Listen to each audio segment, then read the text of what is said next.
Now we have this family. But then I want you guys to look at it too. Do you have anything we can name this family? Let's see. What do you think is going to be the name? That's it. Let me give it the name. So we call it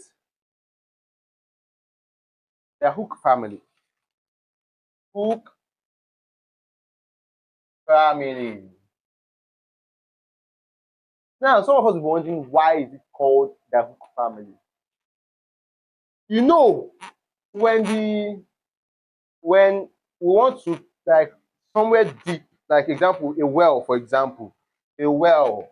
Let's say this is our well.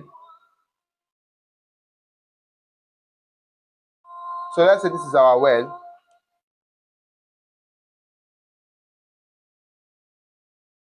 We have our well here. You know, the well goes deep down, deep down. So and here is the floor.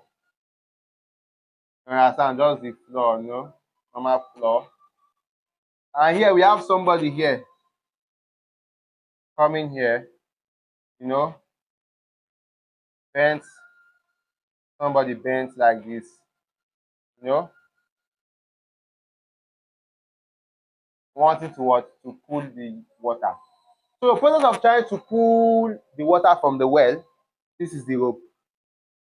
This is the fetcher, and it comes down. And there's water here, you understand? There's water here.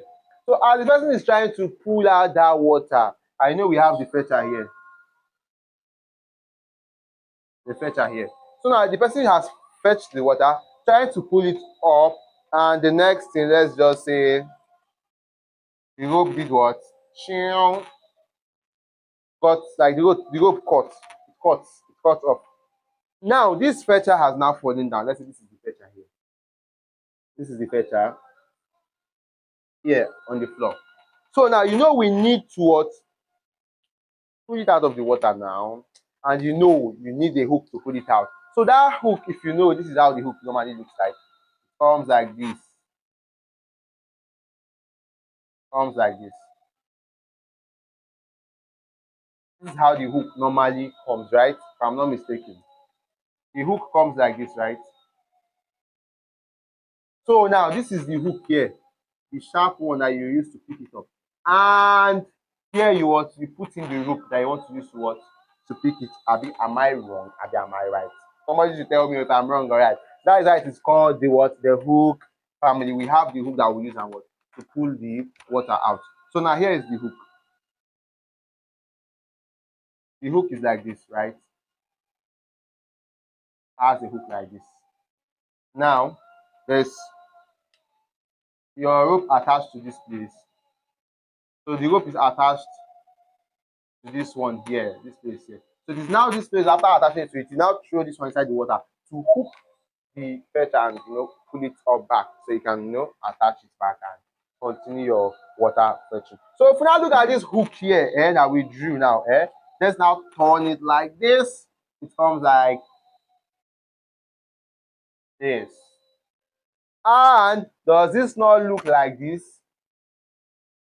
Sword. Now let's look into our handout. We have sword and board. Sword and board. So if you look at them, they look alike. You can see. Now let's now place it here. You can see. Let's all call them the hook family. So now let's quickly finish our story here before we proceed. Now we want to drag this water out. This is our fetcher. I want to drag it out. Now we've gotten our hook. We went to put the hook to come and pull up this fetcher, and here we go.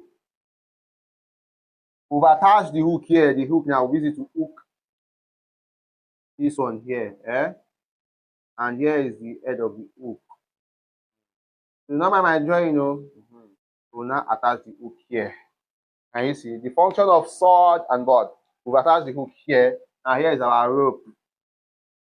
And here is us trying to pull it out back. And after a while, we successfully pulled it out. And here it is. Ta-da! Now, I believe you've gotten the story behind why they are called the Hook family because of what they used to do or what they are known for. So we call them the Hook family. And under this Hook family, we have just two members. We have sword, yes, this is sword, and we have board. This is board. So now sword, and we have board.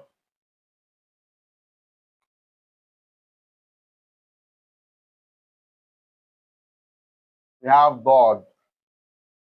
So now, this sword is the first, has no dot.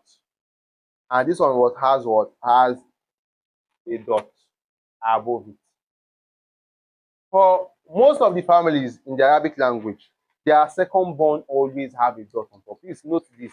It always have a dot on top, except for few, which is what the chicken family, the second born does not have any dot.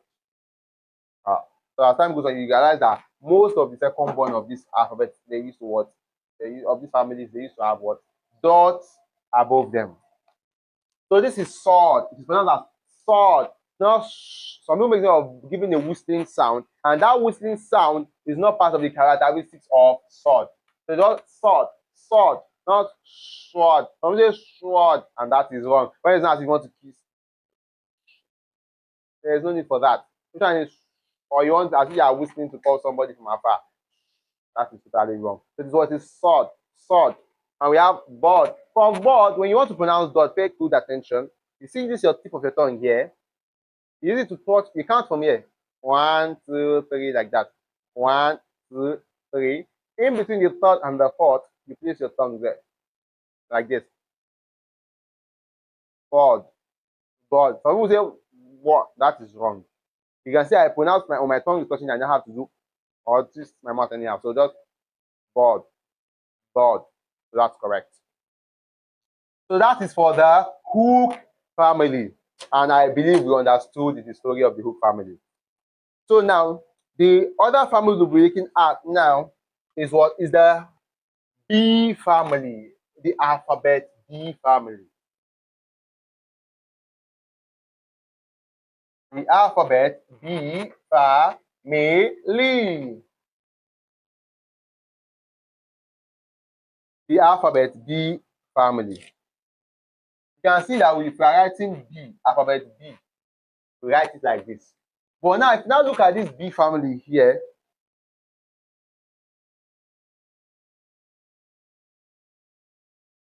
it's the same thing with what? With the alphabet B. So if you want to write, if you are using the English, if you are writing in the English language, well, let's say for example, you want to write bad. But if you are using the Arabic, you come from here, you say what? Like this, you come like this. But if you notice this what? B, they look alike. So I'll call them the B family. And there are also two members. The second born is having a dot. Like I told you, most second born has dot. So whenever you've seen that this alphabet is having dot, and you're even trying to be confused, which of them is it the first one, is it the second born? Just now, okay, it is the second born because most of them have dot above it. And this one is pronounced as vo. This one is pronounced as